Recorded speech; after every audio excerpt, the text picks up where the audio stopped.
யார் இந்த KPY Bala? Bala exposed. Bala வந்து ஒரு சர்வதேச கைக்கூலி. இவன் ஒரு ஸ்கேமு. இவன் மாட்டோன்னு நினைச்சா வாங்கடா அடிக்கலாம். இந்த வண்டி தான் அண்ணன் கேபி பாலவன் எனக்கு வாங்கி கொடுத்தது. இதை வந்து நிறைய பேர் என்ன சொல்றீங்க, வண்டி வந்து வாங்கி கொடுக்கல, பொய்யானது, நம்பர் பிளேட்லாம் மறைச்சிருக்காங்கன்னு வந்து சொல்றீங்க. இது வண்டி ஜெப்ட் நான் தான் ஓட்டுறேன், அண்ணன் எனக்கு வாங்கி கொடுத்த வண்டி தான். எவ்வளோ வன்மம் இல்ல. சரி ஓகே, நானும் வந்து இந்த 2 நாளா சரி ஓகே இது ஓகே இது இப்போ முடியும் அப்போ முடியும்னு பார்த்துட்டு இருந்தேன். ஒரே ஒரு படம் பண்ணேன். அந்த படத்துக்கு அப்புறம் இவ்வளோ வந்து ஏதாவது ஒன்று பண்ணுவாங்கன்னு எனக்கு சத்தியமா தெரியாது.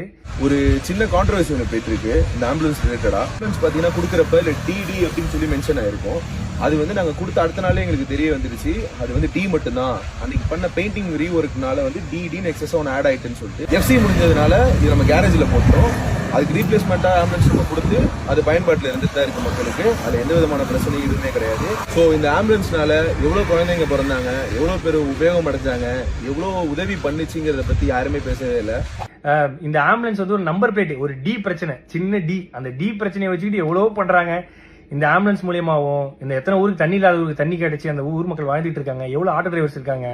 அது மட்டும் இல்லாம இந்த ஆம்புலன்ஸ் எவ்வளவு பேர் பொழைச்சிருக்காங்க இந்த ஆம்புலன்ஸ் சர்வீஸ்ல.